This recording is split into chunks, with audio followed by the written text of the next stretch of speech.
இங்க நம்ம ஹீரோ வீட்ல சின்ன வயசுல இருந்தே சடங்கு சம்பிரதாயம்னு ஹீரோவை போட்டு படாத பாடுபடுத்திட்டு இருக்காங்க. அங்க நல்லது நடந்தாலும் கெட்டது நடந்தாலும் ஏன் ஹீரோ கோமா பேசினா கூட ஒரு யாகத்தை பண்ண வச்சிருக்காரு அவங்க அப்பா. எல்லாத்துக்கும் ஒரு படி மேல போய் ஏதோ தோஷம் இருக்குன்னு ஹீரோக்கு முழுசா மொட்டை அடிக்காம அங்க கொஞ்சம் இங்க கொஞ்சம்னு தலையில பஞ்சம் டைம் மாதிரி முடிய ஒட்ட வச்சு ஸ்கூலுக்கு அனுப்புறாரு. ஹிந்து ஃபேமிலியான ஹீரோ வீட்ல தான் இப்படின்னு பார்த்தா கிறிஸ்டியன் ஃபேமிலியான ஹீரோயின் வீட்லயும் இதே நிலைமை தான். ஹீரோயினோட அப்பா அவங்க மதத்துல ரொம்ப தீவிரமா இருக்காரு. ஹீரோயினோட ஹிந்து ஃப்ரெண்ட் யாராவது வந்து அவங்க ஃபெஸ்டிவலுக்கு ஸ்வீட் கொடுத்தா கூட அதை வாங்க விட மாட்டேன்றாரு. இப்படி இருக்க ஹீரோ ஹீரோயின் ரெண்டு பேருமே ஸ்கூல் டேஸ்ல இருந்து நல்ல ஃப்ரெண்ட்ஸா இருக்காங்க. அது மட்டும் இல்லாம ஹீரோவில ஒன் சைடா லவ் பண்ணிட்டு இருப்பான்.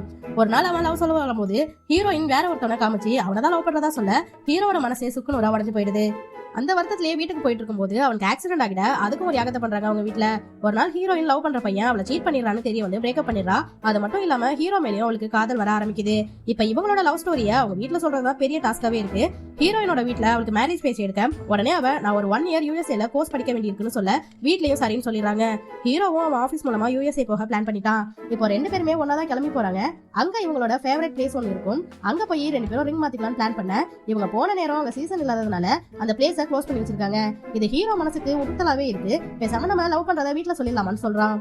பட் நார்மலா சொன்னா ஒத்துக்க மாட்டாங்கன்னு ரெண்டு பேரும் பேசி வச்சுக்கிட்டு ஹீரோ அவங்க வீட்டுல அவனுக்கு குழந்தை பெற்றுக்கிற பாக்கியம் இல்லைன்னு ஹீரோயின் அவங்க வீட்டுல அவ பிரெக்னெண்டா இருக்கதாவும் சொல்ல ரெண்டு ஃபேமிலியும் பயங்கரமா ஷாக் ஆகுறாங்க. ரெண்டு பேர் வீட்லயும் பூகம்பமே வெடிக்குது.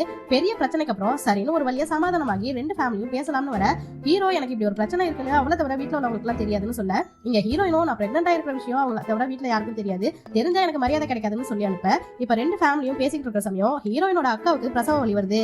அதுல ஹீரோ வீட்டுக்காரங்க நல்லா ஹெல்ப் பண்ண ஒரு மாதிரி ரெண்டு ஃபேமிலிக்குள்ளயும் நல்லா செட் ஆகிடுது. இந்த சமயத்துல ஹீரோயினுக்கு ஆல்ரெடி ஒரு மாப்பிள்ள பார்த்திருப்பாங்க. அவங்க கிட்ட ஹீரோ எல்லா உண்மையையும் சொல்லி மேரேஜையும் ஸ்டாப் பண்ணிடுறான். பட் அந்த மாப்பிள்ள ஹீரோயினோட அம்மா கிட்ட ஹீரோயின் கன்சீவாலாம் இல்ல சும்மா தான் நடிக்கிறான்னு சொல்ல அதனால அவங்க அம்மாவும் ஹீரோயினை செக்அப் அழைச்சிட்டு போறாங்க. அங்க போனா உண்மையாவே ஹீரோயின் கன்சீவா தான் இருக்கான்ட்டு ரிசல்ட் வருது. ஆனா அதுக்கப்புறம் தான் தெரியுது ஹீரோயினுக்கு கர்ப்பப்பையில ஏதோ பிரச்சனை இருக்கிறதுனால அவளை எப்ப செக் பண்ணாலும் கன்சீவா இருக்கிற மாதிரி தான் ரிசல்ட் வரும். இதுக்கு ஒரு ஆபரேஷன் பண்ணணும். பட் அதுக்கப்புறம் அவளுக்கு குழந்தை பிறக்கிறதுக்கான சான்ஸ் இல்லாம போக கூட வாய்ப்பு இருக்குன்னு சொல்ல ஆல்ரெடி ரெண்டு பேரும் டிராமா பண்ண விஷயம் தெரிஞ்ச ஹீரோட அப்பாவுக்கு இந்த விஷயமும் தெரிஞ்சு இதெல்லாம் சரிப்பட்டு வராதுன்னு வேகமா கோவமா கிளம்பி போறாரு. ஹீரோயினோட ஃபேமிலிக்கு ஆறுதல் சொல்லிட்டு அவங்க அப்பாவையும் எப்படியோ பேசி சமாதானம் பண்ணி ரெண்டு பேரும் ஒன்னு சேர்ற மாதிரி கடைசியில பாசிட்டிவ் வெண்ணில பணமும் முடியுது.